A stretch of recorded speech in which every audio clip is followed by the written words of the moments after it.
para nosotros los mexicanos.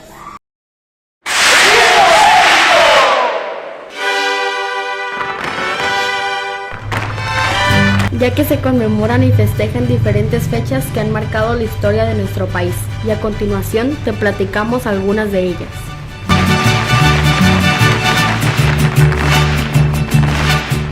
La historia de nuestro país y del mundo en general no se podría contar sin la presencia de grupos étnicos e indígenas que desde tiempos antiguos poblaron nuestro territorio y que hasta la fecha persisten recordándonos siempre nuestros orígenes y nuestras raíces. Por eso, el 5 de septiembre se conmemora el Día Internacional de la Mujer Indígena. El 5 de septiembre se conmemora el Día Internacional de la Mujer Indígena. La fecha fue instituida en el segundo encuentro de organizaciones y movimientos de América en 1983 en Bolivia. La fecha fue elegida en homenaje a una gran luchadora indígena, Bartolina Sisa, guerrera aymara, quien se enfrentó a la dominación colonial y fue asesinada en La Paz, Bolivia, en 1782. La identidad nacional está formada por diferentes personajes que han dado su vida para la creación de nuestra nación. Uno de los episodios más conmovedores de nuestra historia es la que recordamos el 13 de septiembre, conmemorando el aniversario del sacrificio de los niños héroes de Chapultepec, jóvenes cadetes militares que defendieron con gran valentía la invasión estadounidense a nuestro país en el año de 1847. El 13 de septiembre se conmemora a los niños héroes de Chapultepec por la hazaña realizada ante el ejército norteamericano. Los mexicanos combatieron, pero los invasores ganaban terreno y lograron llegar al castillo por el lado occidental. Al llegar los norteamericanos al castillo, solo unos cuantos soldados y cadetes permanecían en el edificio. La historia guarda memoria de 6 de ellos, quienes ofrecieron su vida por salvar a la patria: Juan Escutia, Vicente Suárez, Fernando Montes de Oca, Francisco Márquez, Agustín Melgar y el teniente Juan de la Barrera. Benito Juárez fue el primer presidente en honrar oficialmente la gesta de los niños héroes de Chapultepec al decretar el 13 de septiembre Día de Luto Nacional. El 15 y el 16 de septiembre para nosotros los mexicanos son los días más importantes. ¡Mexicanas! ¡Mexicanos! ¡Viva la independencia! Ya que celebramos un aniversario más de la arenga que el cura don Miguel Hidalgo y Costilla realizó en el atrio de la parroquia de Dolores, y que todos conocemos como el Grito de Dolores, el cual, según los documentos oficiales, este hecho sucedió en la madrugada del 16 de septiembre de 1810, cuando la conspiración de Querétaro fue descubierta por el virrey de España.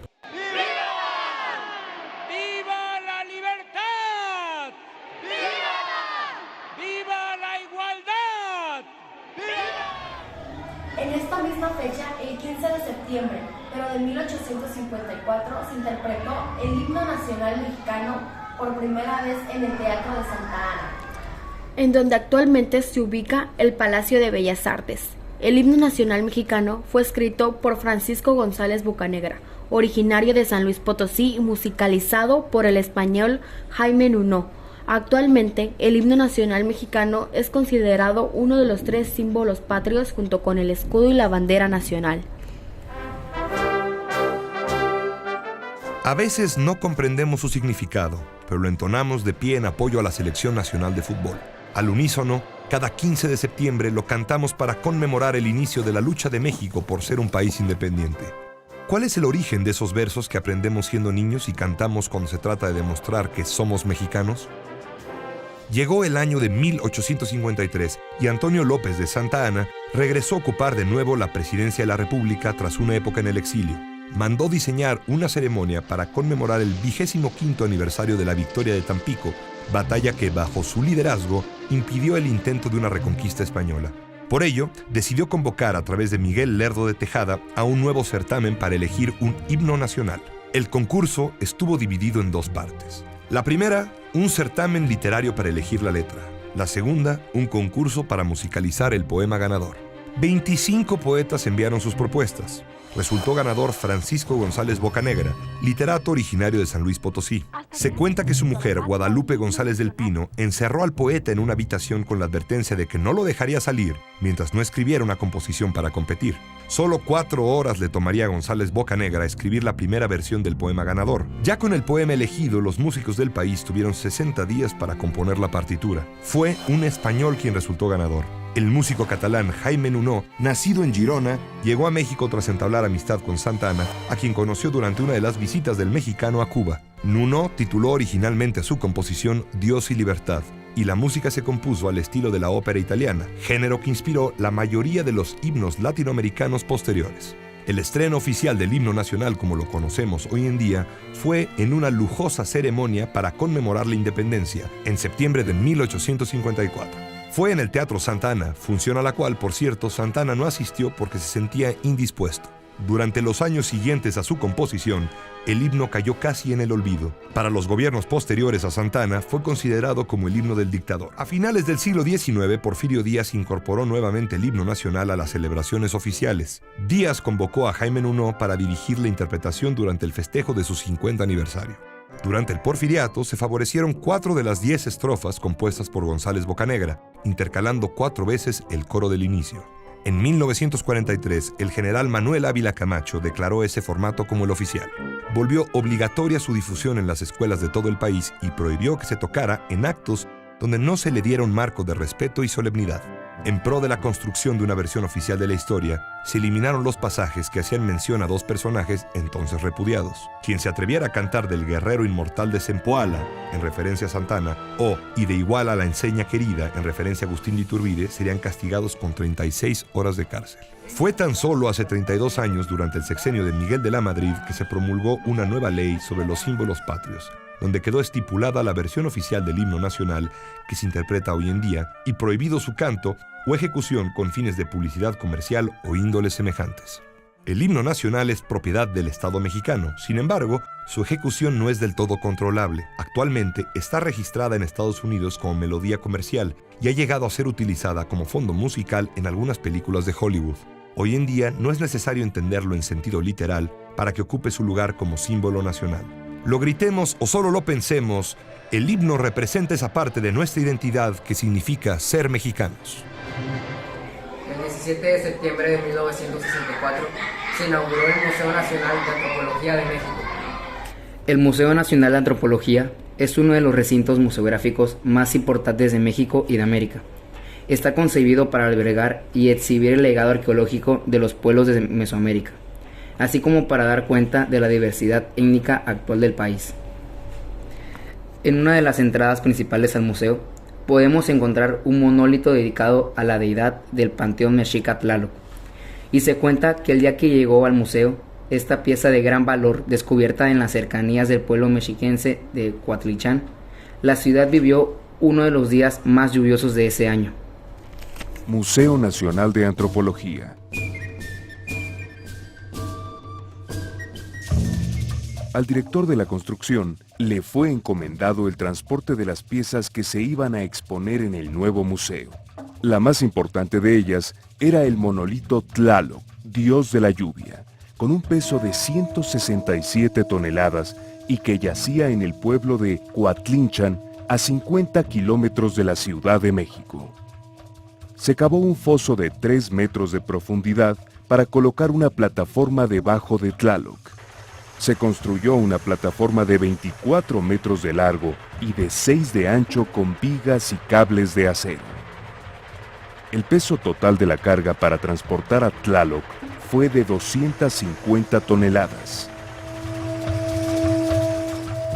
El pueblo presenció la partida de Tlaloc, el dios de la lluvia, con profunda tristeza. El traslado fue supervisado por los arquitectos y los arqueólogos. Se levantaron o se cortaron 300 cables, incluyendo 50 líneas de alta tensión.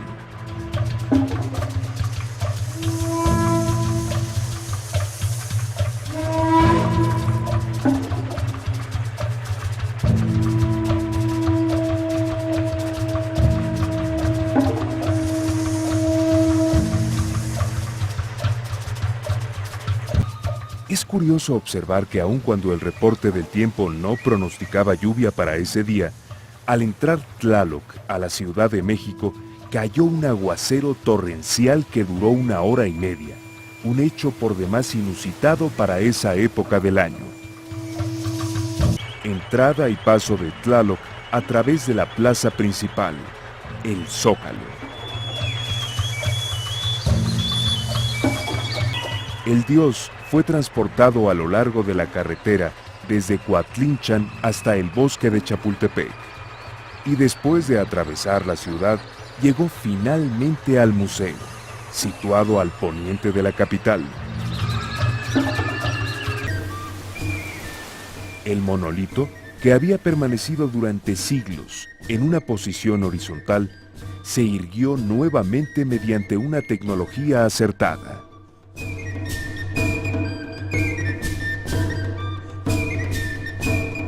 Tlaloc, dios de la lluvia. Museo Nacional de Antropología. El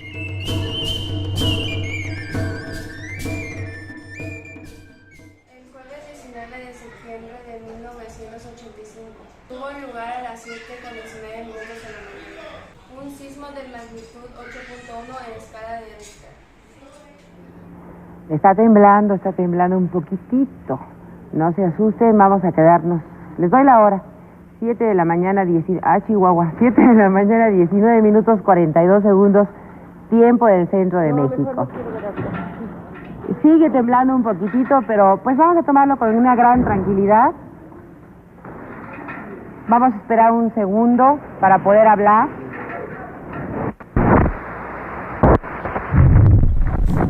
Ubicando su epicentro en las costas del Océano Pacífico, frente al estado de Michoacán, muy cerca del puerto de Lázaro Cárdenas. Este sismo fue percibido en varias ciudades de los estados vecinos a Michoacán. Sin embargo, la Ciudad de México fue la más afectada. El número preciso de muertos, heridos y daños materiales nunca se conoció con precisión. En cuanto a las personas fallecidas, solo existen estimaciones. 3.192 fue la cifra oficial. El 27 de septiembre de 1821, El ejército trigarante comandado por Agustín de Iturbide y Vicente Guerrero entraron triunfantes a la Ciudad de México. Un día después es firmada el Acta de la Independencia, declarando así el 27 de septiembre como el día en el que México oficialmente es independiente de España. La travesía del Acta de Independencia. El 28 de septiembre de 1821, don Juan José de Espinosa de los Monteros redactó 2 ejemplares del Acta de Independencia del Imperio Mexicano por encargo de la Soberana Junta Provisional Gubernativa, un órgano de gobierno provisional conformado por 38 personas seleccionadas por Agustín de Iturbide. Solo 34 miembros de la Soberana Junta firmaron los 2 ejemplares del acta. Los firmantes eran del grupo social, económico y político dominante, militares, clérigos, funcionarios públicos, comerciantes. Uno de los ejemplares firmados fue entregado a la Junta, que posteriormente fue relevada en sus funciones por el Congreso Constituyente y a su vez, por la instauración del Poder Legislativo. Este ejemplar estuvo exhibido en el recinto legislativo de Palacio Nacional hasta 1909, año en que fue consumido por un incendio que sufrió el inmueble. El otro ejemplar fue para el gobierno, pero en 1830 fue sustraído por un funcionario público y vendido. Se tiene conocimiento de que el acta fue a parar a Francia. Posteriormente, llegó a manos de Maximiliano de Habsburgo, quien la regresó al país cuando fue impuesto como emperador en 1864. Sin embargo, al ser fusilado, el acta volvió a salir de México hasta que fue identificada en España por don Gabriel Sánchez, quien tiempo después la vendió al bibliófilo mexicano Joaquín García y Casbalceta en la década de 1880, quien la heredó a su nieto Luis García Pimentel. Luis García Pimentel vendió el acta en 1947 a Florencio Gavito Bustillo, y este último estableció en su testamento que tras su muerte deseaba que el acta fuera entregada al presidente de la República, lo cual sucedió el 21 de noviembre de 1961, cuando su hijo, Florencio Gavito Jáuregui, se la entregó al presidente Adolfo López Mateos.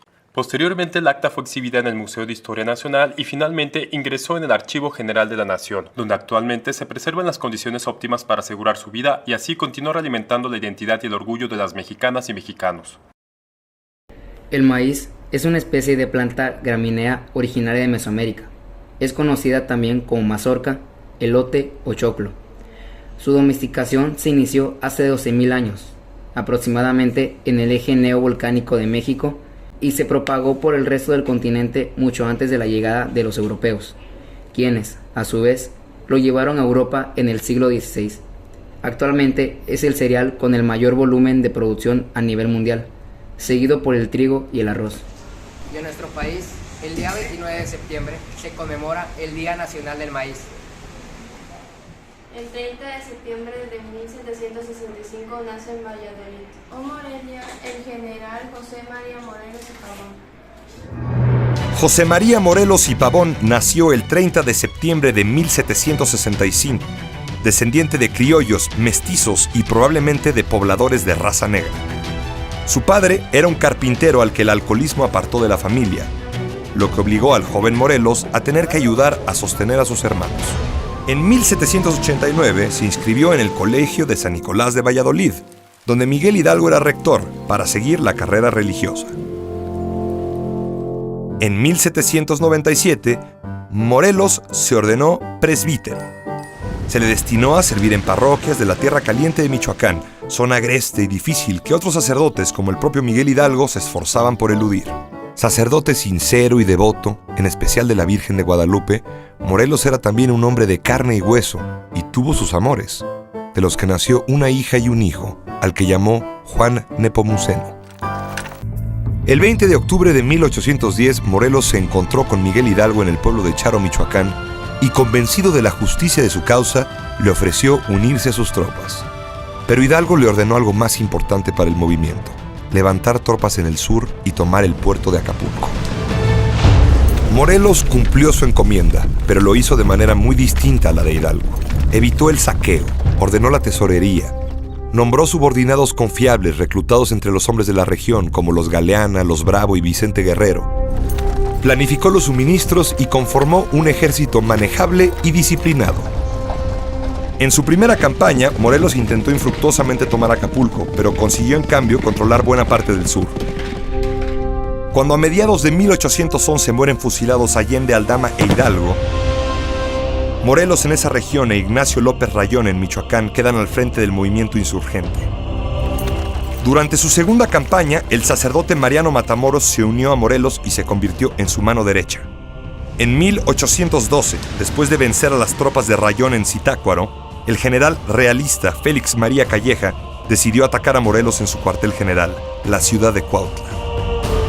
El 9 de febrero de 1812, Calleja cerca a Morelos, quien durante 2 meses resiste el asedio, despertando la admiración del enemigo por su valor, constancia y convicción. Cuando la situación se volvió insostenible, Morelos consiguió romper el sitio y salvar a sus tropas. Calleja descargó su rabia contra los habitantes de Cuautla, permitiendo su saqueo. En abril de 1813, Morelos puso sitio a Acapulco, el puerto que en su primera campaña no había podido capturar. Esta vez logró su objetivo, pero tardó 4 preciosos meses en conquistar, una demora que resultaría costosa. En septiembre de 1813, Morelos convocó a un congreso que habría de reunirse en Chilpancingo. Ahí, Morelos presentó un texto al que tituló Sentimientos de la Nación, en el que planteó la total independencia del país, reafirmó la religión católica, estableció la soberanía del pueblo y el Congreso que lo representa propuso la división de poderes, la igualdad de los ciudadanos y la eliminación del tributo. El 22 de diciembre de 1815, Morelos fue conducido en un coche de caballos al pueblo de Catepec. A las 4 de la tarde se cumplió la sentencia de muerte. El único beneficio que se le otorgó fue darle sagrada sepultura y no exhibir sus restos públicamente.